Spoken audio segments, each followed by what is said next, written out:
Hi, my name is Joe and I'm retiring early. My wife is a Filipina, raised in the US, and I have a family in Manila and Bataan. I like the Filipino culture. I'd like to split my time here and in the Philippines. I'm also vegan. I've been researching Baguio extensively and consider renting, but I've never been to the Philippines.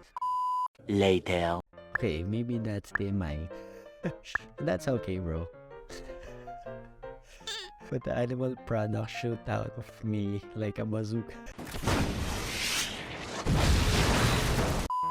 I'm hoping to visit the Philippines in fall 2023.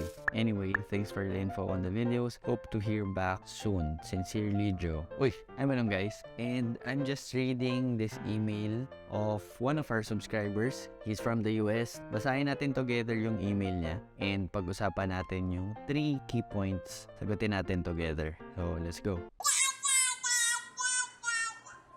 Kung kayo din ay nag-iisip na lumipat dito sa Baguio City katulad namin and you have the same 3 questions, main 3 key points as what Joe has mentioned here in this email, which are where to stay and magkano yung titirhan, yung safety, yung noise pollution ng titirhan.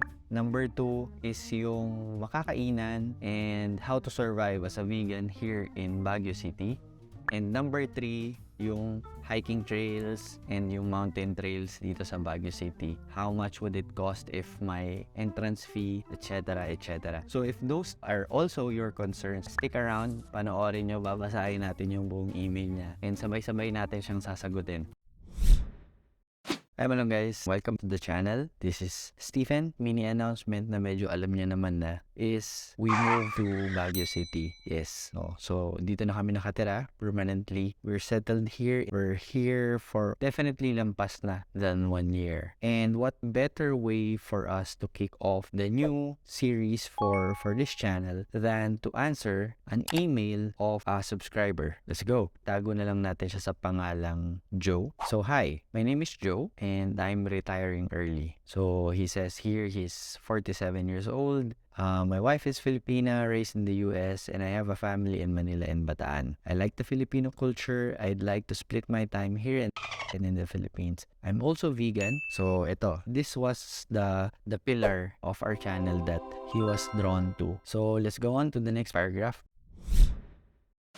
I've been researching Baguio extensively and considering renting. I've never been to the Philippines. I'd prefer to keep my rental budget around $5,000 per month. I don't need anything fancy, but I do enjoy peace and quiet. No roosters and karaoke until 5 a.m. Safety and quiet are most important. Right, okay, so let's tackle this first. So basically, magkano ba yung prices ng mga places for rent here? And malaki yung budget niya, no? $5,000.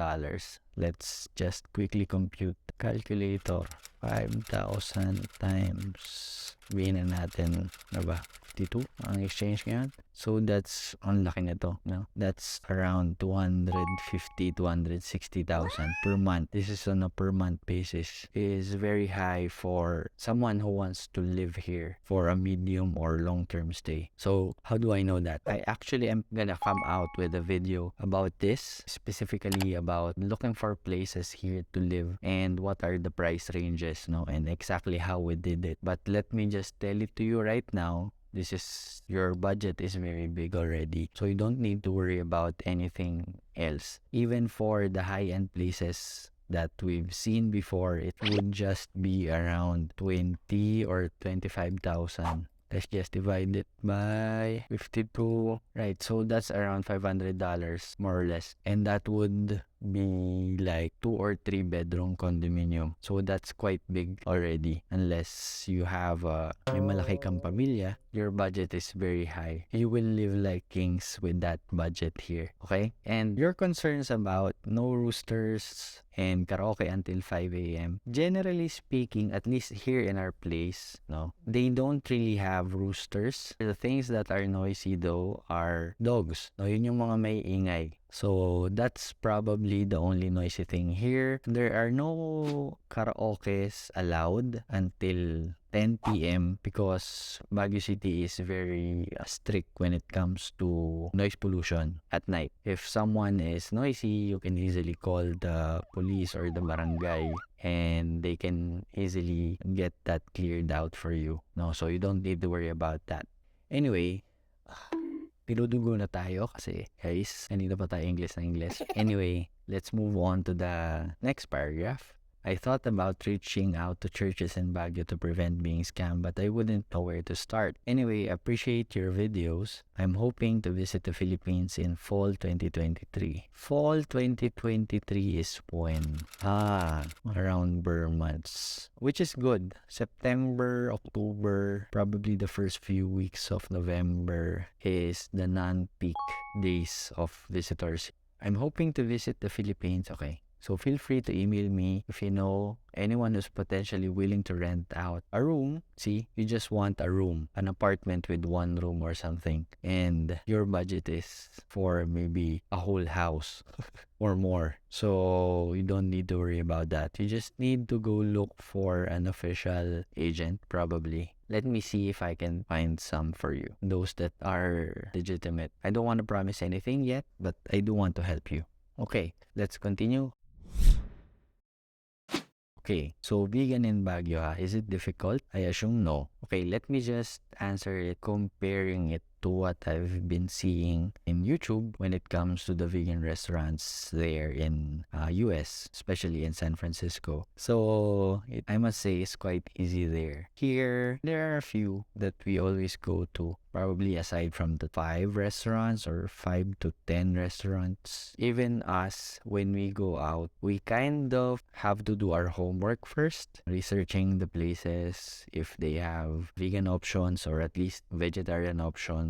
If not, we need to have our own food, some kind of potluck or picnic food for us so that we just don't go starve in the streets. But definitely, if you have the money, you shouldn't have an issue because, hey, Burger King is there. They have plant-based options. Chaya is there, although they're a little bit expensive, but they have legitimate vegan options. And as I mentioned, the Vegetarian on Earth restaurant is their name. Plenty of other vegan carinderias here. So yeah, comparing it to the US, you probably will have a hard time. Yeah, but for us, comparing it to a few years before the progress that we had, I can say that it's a good progress already. And I'm optimistic that more options will sprout out. Okay, plenty of tofu and fresh veggies.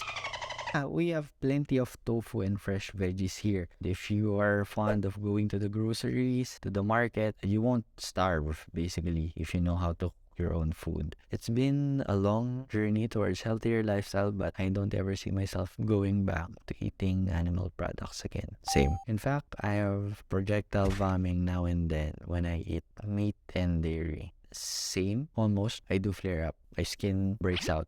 Okay, maybe that's TMI. That's okay, bro. But the animal products shoot out of me like a bazooka. So that was it, guys. That was the first email. Actually, I replied back to him a couple of days ago, just asking his permission if we can do this interaction in a vlog format. And he did give us his permission. Joe did. So let's read the second part. I also watched a number of your Baguio hiking videos, but I'm concerned that the hiking trails aren't free. Currently, I hike around 7 miles a day. The mountains here are like 5 to 10 minutes from where I live. You can basically ride a taxi up until probably a kilometer or 2 from the peak. So that's how easy it is. And I'm not sure if I could afford to pay to hike every day. Well, you can, let me tell you. The trail parks here, at least those that we have gone through, which is in Kamjanhe, the Yellow Trail is free. Don't need to pay anything to hike there. The others like the Warriors Place here, Benguet, and La Trinidad, and Mount Yangbu and Mount Kalugong, they have a little entrance fee when you're at the peak, basically, but it's very minimal. Something like $1 or $2, $3 at most. Even if you still want to hike every day, you can probably manage that. No worries.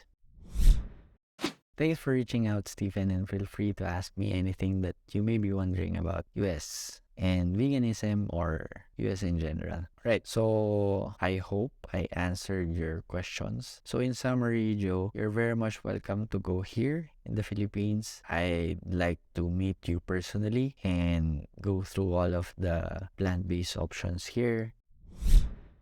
For you, Malunggays, again, thank you very much for sticking around and see you on the next vlog. Pag-uusapan natin paano kami exactly nakalipat dito sa Baguio City. And that is from living in Metro Manila for almost 30 years. So, paano kami nag-adjust? How did we look for a place to go here? Paano yung work namin? All of those things we'll talk about in the next videos. So, this will be a series specifically just for moving to Baguio and how we did it from our personal experience. Kita-kits, if it's already published, you can see it here. No? You can watch it there. Comprehensive yan or parang playlist. So, watch that. If not, just wait for next week. Definitely nakapublish na yan. So, thanks for watching and kain tayong gulay. Bye!